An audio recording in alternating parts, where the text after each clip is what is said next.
Bonsoir. Alors, comme je tiens absolument à respecter le temps qui m'est imparti et que je veux quand même vous dire ce que j'ai prévu, le flot de mes paroles risque d'être un petit peu soutenu. Pour autant, ça n'aura rien à voir avec le rap. Cher Stanislas et toute ton équipe, chers Jean, chers tous.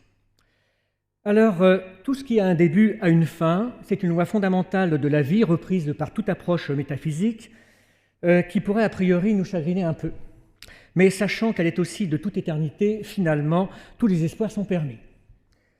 C'est donc avec une certaine sérénité qu'après un quart de siècle d'intense vie escaïenne, j'ai pris la décision d'y mettre fin il y a un peu plus d'1 an. La vie, en effet, n'allait pas pour autant s'arrêter là, ni pour moi, ni pour l'ESCA. Il reste que quand je suis venu voir Jean pour lui annoncer que je souhaitais prendre ma retraite, ça a été évidemment avec un très très gros moment d'émotion. Ce soir, à travers ce petit discours, je tiens d'abord à adresser de vifs remerciements avant d'entamer les deux brefs, alors l'adjectif c'est là pour vous rassurer, parties qui suivront.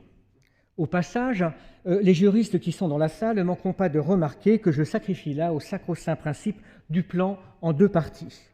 Mais que voulez-vous, quand on est prof, c'est pour la vie. Tiens, Stanislas, c'est une jolie formule, hein. Des remerciements donc, qui n'ont rien à voir avec une figure de style. Merci tout d'abord au réseau de m'avoir invité ce soir et du moment présent que vous me consacrez, j'en suis profondément touché. Merci à mes anciens étudiants, dont certains sont présents ici et que je reconnais avec plaisir. Les élèves sont la raison d'être du métier de prof, c'est une évidence. Il faut aimer ses élèves, les respecter et ils vous le rendent bien.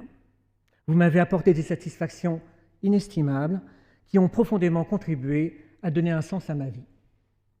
Merci à l'institution, notre si belle et si chère école. Je pense là à tous ces projets traversés avec l'ensemble de mes collègues dont je garde un excellent souvenir. De pouvoir intégrer cette institution a été une grande chance dans ma vie professionnelle.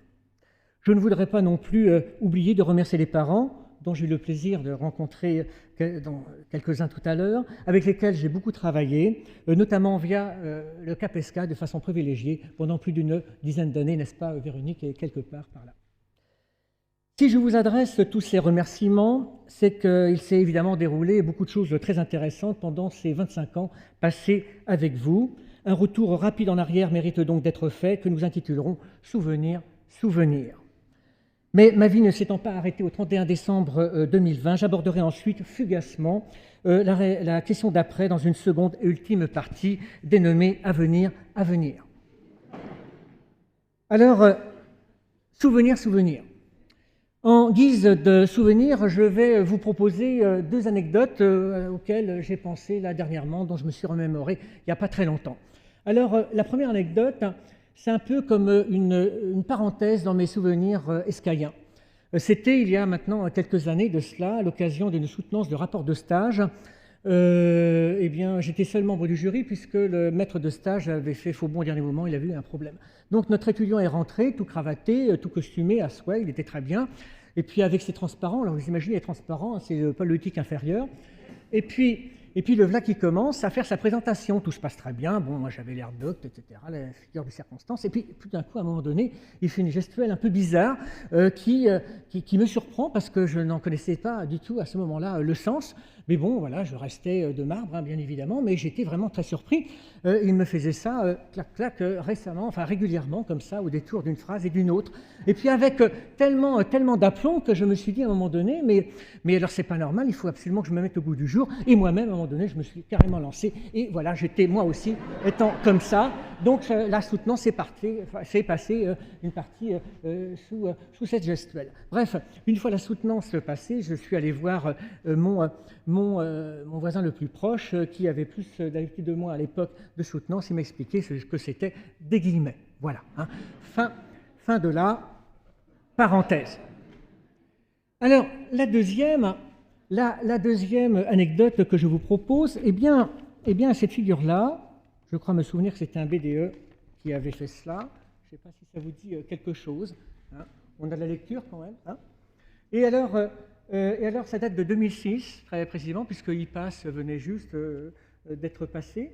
Et c'était une époque privilégiée sous certains aspects, certainement, vous allez comprendre. Vous pouvez peut-être reconnaître certains visages. Il y avait Bruno Gardien, Magali Cadeau ici, et vous pouvez remarquer, ils ne se font plus de cadeaux, c'était marqué, on avait beaucoup d'humour. Et alors, c'était une époque bénie, puisque à cette époque-là, on pouvait aussi, matraquer à coups de code civil les étudiants qui n'avaient pas bien travaillé la règle de droit. Et d'ailleurs, il y a la preuve là, puisque j'étais pris en photo à l'insu de mon plein gré. Ici, je pourrais faire passer là en question. Je suis carrément en train de taper sur un étudiant à coups de code civil. Et si on regarde bien, on voit que cet étudiant est extrêmement malheureux et souffre beaucoup. Voilà, c'était ça. Vous pourrez regarder ça tout à l'heure si ça vous chante. Heureusement que ce n'était pas un droit du travail. C'était pas un droit du travail. Alors, voilà, ça c'est le passé, mais il ne faut pas se fixer sur le passé, parce qu'un célèbre livre nous apprend qu'on risque de se transformer en statue de sel. Donc ne prenons pas ce risque et tournons-nous plutôt vers l'avenir, donc à venir. Me souvenant que j'avais été joueur d'échecs invétéré, j'ai créé il y a quelques mois mon entreprise, qui est une association à but non lucratif, avec la complicité d'une dame toujours bien âgée et qui m'a toujours accompagné dans mes livres, dans mes cours de nombreuses années, la petite mamie, exactement, la petite mamie, laquelle, tout imprégnée de l'esprit ESCA et donc dynamique à souhait, elle a toujours le PEPS. Précisément, cette création est un club d'échecs en zone d'éducation prioritaire. Pour les puristes, c'est le REP aujourd'hui.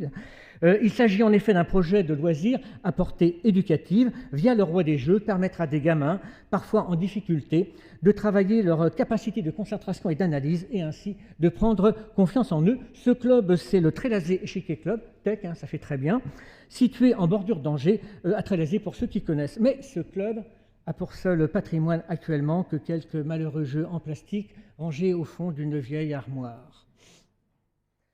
Donc, si le cœur vous en dit, surtout n'hésitez pas à faire un petit geste. Je puis vous assurer que votre don ne sera en aucun cas défalqué de vos impôts. Question? Pas de question. Je vous remercie de votre attention. Bon vent à tous, bon vent à l'ESCA.